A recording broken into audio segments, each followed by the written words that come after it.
Grand Nord, il s'agit bien sûr des 3 départements, le Nord-Ouest, le Nord et le Nord-Est. Ces 3 départements représentent à peu près 22% de la superficie totale d'Haïti et abritent près de 20% de la population haïtienne, soit un Haïtien sur 5. Et lorsque nous parlons de risque sismique, nous faisons référence aux 2 composantes du mot risque, à savoir la menace et la vulnérabilité des enjeux. La menace, qu'on appelle encore l'aléa, c'est la probabilité d'occurrence d'un séisme. Et la vulnérabilité des enjeux exprime la gravité des effets ou des conséquences de l'événement supposé pouvoir se produire. Donc, pour évaluer le risque sismique dans un département ou bien dans une région donnée, il faut tout d'abord évaluer la menace et ensuite évaluer la vulnérabilité des enjeux et on procède au croisement de l'aléa et de la vulnérabilité pour avoir le niveau du risque. Évidemment, la menace, c'est un processus naturel. Cela se manifeste par des failles. Donc, on ne peut pas vraiment agir sur la menace. Il faut tout simplement l'identifier. Tandis que la vulnérabilité des enjeux, bien sûr, on peut diminuer cette vulnérabilité. Et c'est justement lorsque la vulnérabilité n'est pas maîtrisée que le risque devient élevé. À ce moment-là, on a les catastrophes naturelles. Donc, si on agit sur la vulnérabilité, on peut réduire le risque et éviter une catastrophe. Alors, nous avons justement procédé de cette manière. On va tout d'abord analyser le niveau de l'aléa dans le Grand Nord et ensuite le niveau de vulnérabilité. Et en faisant le croisement des 2, on va voir exactement en quoi consiste le risque dans le nord d'Haïti. Et après, on fera quelques recommandations en matière de mitigation. Au niveau de l'aléa, tout d'abord les failles. Bon, tout d'abord, je dois vous dire qu'une faille, c'est une cassure de l'écorce terrestre. Voilà la faille qui est en jaune. Maintenant, le tremblement de terre se produit lorsque, au niveau de la faille, il y a un mouvement, un décrochement. Donc, le tremblement de terre se produit. Donc, les failles septentrionales et nord-hispaniola, ce sont les sources sismiques les plus proches des côtes septentrionales et qui sont potentiellement les plus dangereuses pour les villes du Grand Nord. Donc, voilà une carte qui donne les failles majeures de l'île. Vous avez la faille septentrionale qui passe en mer entre la Tortue et le Mont Saint-Nicolas. Et cette faille se poursuit en République dominicaine dans la vallée du Cibao. Cette faille est exactement à 3 km de la côte nord. Et la deuxième faille, c'est la faille nord-hispaniola, qui est à 50 km de la première faille. Donc voilà les 2 sources sismiques les plus proches des côtes septentrionales.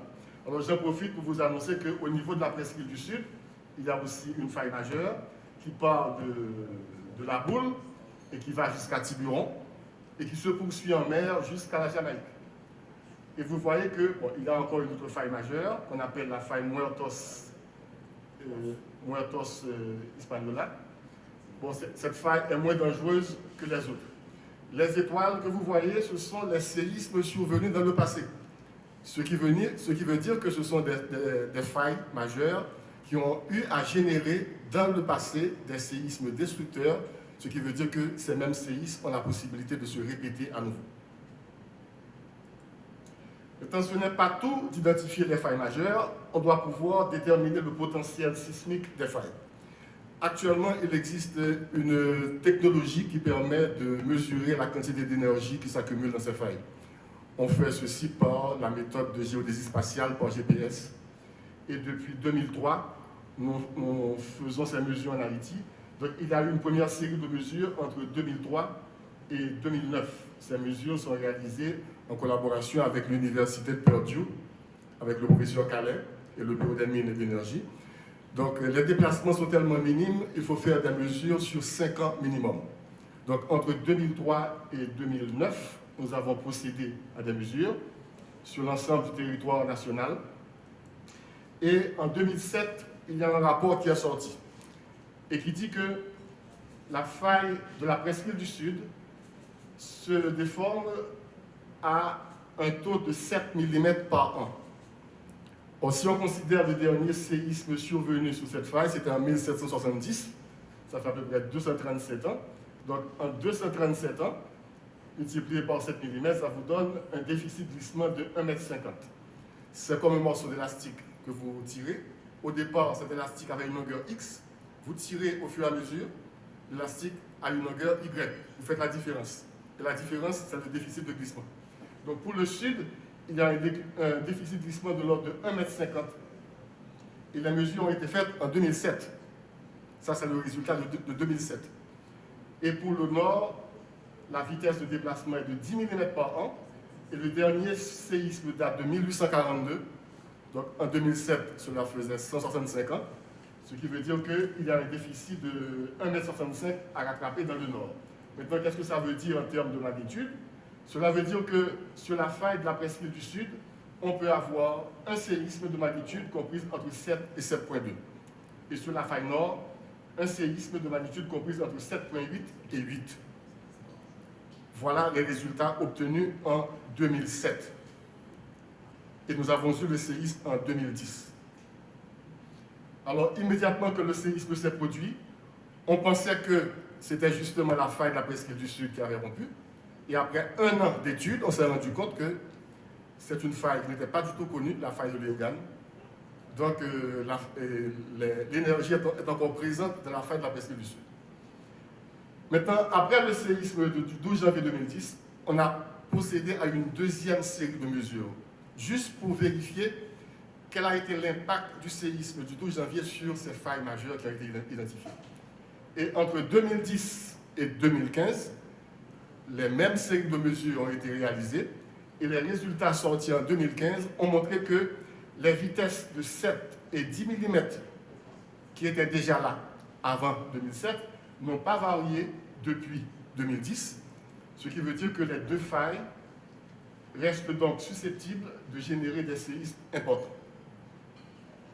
Alors, à ce sujet, le 12 janvier 2010, on a cru au départ que c'était ce segment de faille qui était à l'origine du séisme du 12 janvier, ce qui veut dire que si on considère l'ensemble de la faille, donc on s'attendait à ce que l'énergie qui était dans les autres parties allait se dissiper après.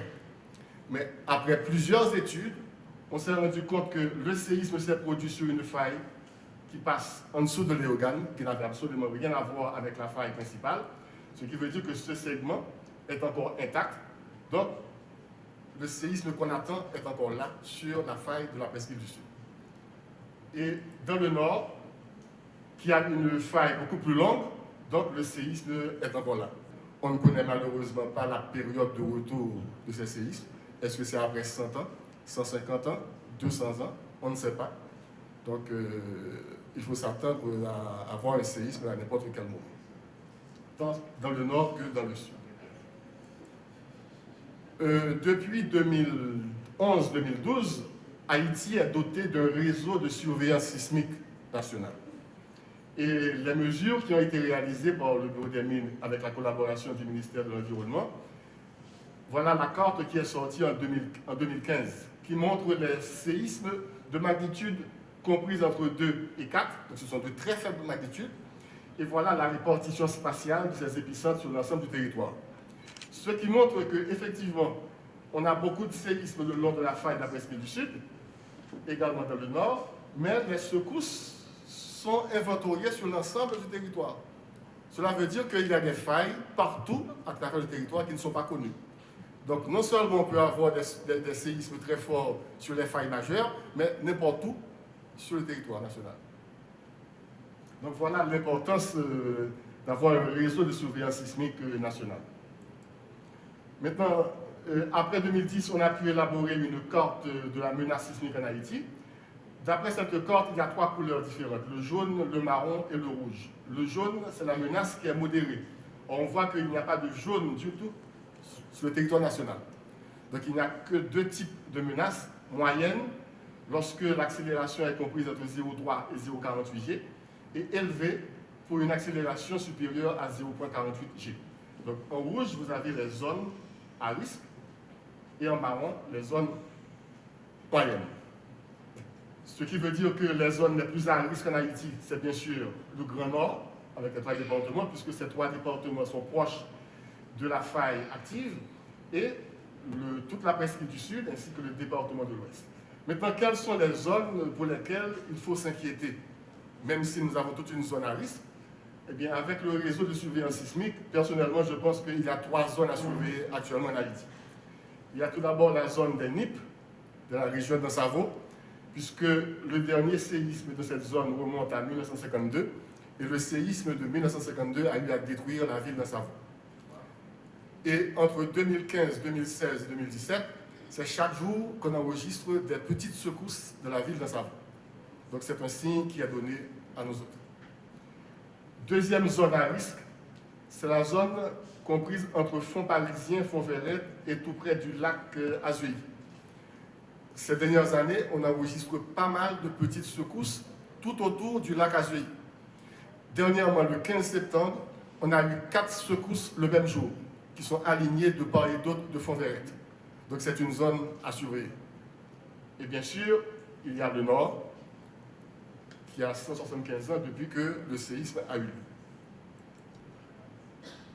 Puisque la faille du nord passe en mer, il faut dire aussi que s'il y a un séisme dans le nord, eh bien, un tel séisme sera suivi 20 minutes plus tard d'un tsunami dont les différents scénarios présentent des modélisations avec des hauteurs probables de vagues et des distances de pénétration sur les principales villes du Grand Nord. Alors voilà le principe de fonctionnement d'un tsunami. La faille passe en mer, donc la rupture a lieu en mer. Si vous êtes très loin en mer, il n'y a pas de problème parce que la longueur d'onde est très élevée et la hauteur de vague elle est minime. Mais vous voyez, au fur et à mesure que la vague s'approche du littoral, la longueur d'onde diminue et la hauteur de vague augmente. Donc c'est au niveau du littoral que le danger est présent. Donc les études ont révélé, les études réalisées par l'UNESCO et le CEMADA, ont révélé que s'il y a un séisme dans le nord, eh bien, une bonne partie du Cap Haïtien sera submergée, de même qu'à Fort-Liberté, de même qu'à Port-de-Paix. Donc les distances de pénétration ont été calculées et les hauteurs de vagues ont été également calculées pour divers scénarios. Dans le cadre du plan séisme nord, il y a eu également une étude de microzonage sismique qui montre que, conséquemment à un fort séisme, il est attendu des amplifications d'ondes sismiques dans les sols mous, dans tous les départements, des mouvements de terrain correspondant à des chutes de blocs et des glissements dans les zones à fort relief, et des phénomènes de liquéfaction aux alentours des étangs, des mangroves, des embouchures, des berges de rivières et dans les plaines alluviales et les zones remblayées proches du littoral. Tout ceci a été très bien documenté et il existe des rapports pour toutes ces études-là. Bon, voilà pour la menace. Passons maintenant à la deuxième composante du risque qui est la vulnérabilité. Dans le cadre du plan séisme nord, il y a une étude de vulnérabilité qui a été faite sur les bâtiments à Fort-Anjou. À Fort-Liberté, cette étude a été réalisée sur le lycée Paul-Eugène Magloire, le commissariat, la délégation et le bâtiment du MSPP, qui montre que le lycée Paul-Eugène Magloire est très vulnérable, ce qui veut dire qu'un fort séisme fera tomber ce lycée, qui a une double vacation de l'ordre de 2000 élèves par vacation. Le commissariat est très vulnérable, donc tombera. La délégation est vulnérable. Le bâtiment du MSPP est peu vulnérable ou bon. Au Cap Haïtien, les études ont été réalisées sur le complexe administratif qui est vulnérable ou mauvais, le gymnasium acceptable, le lycée Philippe Guerrier qui est très vulnérable ou très mauvais, à double vacation, à 2000 élèves par vacation. L'hôpital Justinien, le bâtiment médecine est très vulnérable, donc cet hôpital va tomber. L'hôpital Justinien avec la partie urgence très vulnérable, donc ça va encore tomber. La mairie vulnérable, la délégation très vulnérable, donc ça va encore tomber. Ce sont des études qui sont très documentées. À Port-de-Paix, le lycée Julien Guilbeault, très vulnérable, avec une vacation de près de 2000 élèves par vacation, avec 4000 élèves pour la journée. L'université Valparaiso, mauvais. L'hôpital, le bâtiment administratif, vulnérable, acceptable, mais la partie chirurgie est mauvaise. Et l'hôpital sanatorium à Port-de-Paix est très vulnérable. Tout a tombé. Bon, en dehors des bâtiments à fort enjeu, une évaluation a été faite au niveau des infrastructures. Et lorsque nous disons infrastructures, nous voyons les ponts, les ports, le réseau routier, le réseau d'eau potable et le réseau électrique. L'étude a été réalisée sur cette infrastructure à Ouanamet, qui montre que à Ouanamet, le pont de la rivière Canarie, il n'y a pas de faiblesse précise sur ce pont, mais le pont est localisé dans une zone où il est possible d'avoir des effets de site et de liquéfaction des sols. Le pont de la douane, même chose. Le réseau d'eau potable peut être affecté, le réseau électrique, le réseau routier, donc des effets de l'aléa sismique local. À Fort-Liberté, des évaluations ont été faites sur le réseau potable, le réseau électrique et le réseau routier. Au Cap-Haïtien, l'évaluation est portée sur le pont Neuf, le pont du Haut-du-Cap, l'aéroport. Je vous dis que l'aéroport, la piste est située dans la zone de submersion port tsunami. Le port va être balayé par le tsunami. Le réseau d'eau potable, le réseau électrique et le réseau routier, tout ça peut être affecté au Cap-Haïtien. On a continué avec l'évaluation à Port-de-Paix, le pont des Trois-Rivières, le pont de Bassin-Bleu, l'aéroport qui est actuellement hors service, le port qui est en très mauvais état, le réseau d'eau potable, le réseau électrique, le réseau routier, tout ça vont être affectés plus ou moins par un séisme de forte magnitude. Maintenant, si nous croisons la vulnérabilité et la menace, on obtient le risque et on voit que dans le Grand Nord, le risque est pratiquement très élevé. Ce qui risque d'handicaper de manière sérieuse toutes les chances de développement durable dans la région si on ne tient pas compte de ce risque-là. Alors, voilà en matière de risque. Si un séisme majeur de magnitude comprise entre 7 et 8 venait à se produire maintenant, ou bien à court terme, c'est-à-dire dans 4 ou bien dans 5 ans, dans le Grand Nord, le bilan serait inquiétant et catastrophique compte tenu du diagnostic établi pour les 4 principales villes. Ces chiffres-là font partie d'un rapport qui a été produit par M. Miyamoto. Donc ce sont les chiffres de M. Miyamoto, qui dit que s'il y a un séisme, on va avoir dans le Nord au moins 10% de morts. Donc pour les 4 villes, ceci représente à peu près 60 000 morts.